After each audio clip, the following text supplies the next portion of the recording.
Gamer Braves. What's up, guys? This is Juan Amril from Gamer Braves. Now, do you know what the worst feeling is? Dude, stop trauma dumping. I'm just some dude on the internet. I'm not here to listen to that. No. Aside from your lack of interpersonal boundaries, the real worst feeling is the idea when a game launches, but only for some people. This has been going on for quite a while. Sega is particularly the worst at this, always insisting on Japanese games releasing in Japan first, and then only releasing later, such as the case with Persona 5, which by the time the English version came out, there were already rumblings of Royal. And then we did that lap again with Royal, and then we did that lap again with Strikers. Do you see the pattern? I mean, let's face it, releasing games together should be a no-brainer. People have fun when they're all playing the game together at the same time. That's why Nintendo dropped this strategy with Pokemon and decided to release the games globally with X and Y, and Monster Hunter did the same thing with Monster Hunter World. Look at what happened with Generations Ultimate. No one wanted to play it because by the time the English version came out on Switch, guess what? World had already launched on everything else. It kind of reminds me of when you decide to shoot your shot with the hot girl in your uni and she says, yeah, we should totally go out for coffee sometime, but she never specifies when sometime is, and now you're just sitting around wondering when exactly she meant. Technically now is sometime, we could go now. Oh no, now's not a good time. It creates a lot of goodwill if you allow your entire audience to play the game at the same time, especially games like Yakuza and Persona, which are spoiler heavy. Don't pretend like you didn't go looking for spoilers for P5 when the game came out in Japan first and again was Royal. We all wanted to know what that extra semester was like. And yet, these games in particular are the ones that seem to feel like it's okay to launch in one region first ahead of the other. Like I mentioned earlier with Pokemon and Monster Hunter, it does seem like the rest of the world has caught on to the idea. They've caught on to it in a AAA sense, but not in the mobile sense. Assault Lily Last Bullet has been out for over a year now and still doesn't have an English release, and that kind of makes me sad because that game is after my heart with its combination of cute anime girls, giant weapons, and let's just say alternative undertones. It's not even like this is a publisher side thing. The game's published by Bushiroad of all people. If anything, I thought they had it down to a formula. Release in Japan, 8 months later release in English. That's what they did with Bandori, that's what they did with Starlight, that's what they did with D4DJ. In fact, D4DJ got it even sooner than that. And yet somehow Bushiroad have mastered the release date mix-up, and we all fell for it because it's been more than a year and Assault Lily Last Bullet is nowhere to be seen. Meanwhile, they continue to rub it in my faces by putting Endo Araya, objectively the best character in the game. It's not available in English now, is it? If you're looking forward to a game, you also have to worry about the other 50-50, which is games like BlazBlue Dark War, which died before it could ever reach outside of Japan's shores. But you know, in that case, maybe it was for the best. So why exactly do mobile game studios do this? A big part of it is the budget.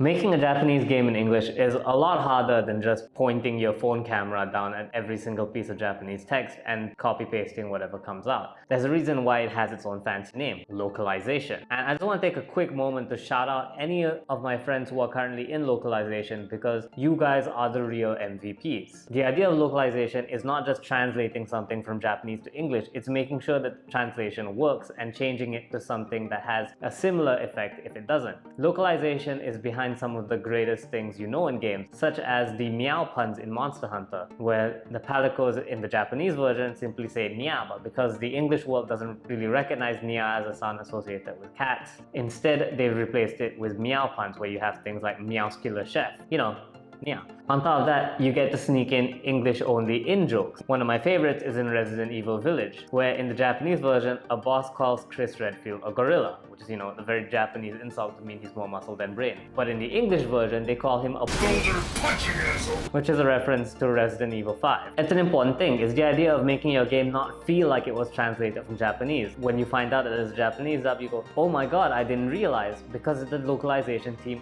does its job. That's the difference between games like Monster Hunter and Resident Evil, where you don't realize that the games ever came out in Japanese, versus those cringy fan subs, where they feel the need to replace random words with their Japanese counterparts because it feels better, or it doesn't think so. Now that I've spent all this time evangelizing localization, you should realize that naturally this kind of high quality service doesn't come cheap, and therefore it makes sense that game dev studios would want to take time before committing money to it. Considering how many mobile games are shipped out just to die, it makes makes sense that maybe you want to hold off on the global release until you realize that there's at least a Japanese audience that wants this game. It's kind of like sea turtles, where they have like a million babies at once because they know most of them are gonna die. But the ones that do make it to the sea, guess what? They're gonna grow up into big, healthy sea turtles, which then become lovely handbags. And it's even better with platforms like Reddit, because you have dedicated subreddits where people will just post all day about how when is the English version of this game coming out. It's a great way to gauge interest, and on the company side, save money. Of course, just because you have the means to play it safe doesn't mean you can't call your shot and look like a badass. Genshin Impact decided, screw it, we're gonna launch globally day one.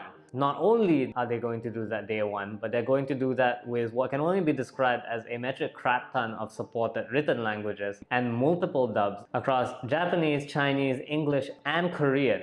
So now I can have people pretentiously telling me that I'm wasting my time on the Japanese dub because Korean Zhongli sounds so much better, or Chinese Lisa is the way to go. Well, sadly I'm a weeb, so I'm still gonna stick to Japanese, but it's nice that they have that experience, and make no doubt, it was surely expensive. That being said, it's not like the money went nowhere. Genshin Impact is stupidly successful by mobile game standards, and you could argue that part of it is because it had such a strong launch base. If the game was on a delay like its predecessor Honkai between the Chinese versions and the international versions, I don't think you'd see as much success. The idea is we all started playing Genshin at the same time and all learned we had crippling gambling addictions at roughly about the same time, and all decided, screw it, we're gonna stick to playing the game anyways at about the same time. As easy as it is to sit at your desk and say, oh well, this game would have been successful if it got a global launch, it's easy to understand why Japanese games would avoid it. Heck, BlazBlue Dark War didn't even survive its own JP release, and Tales of Luminaria did release in English and didn't survive that anyways.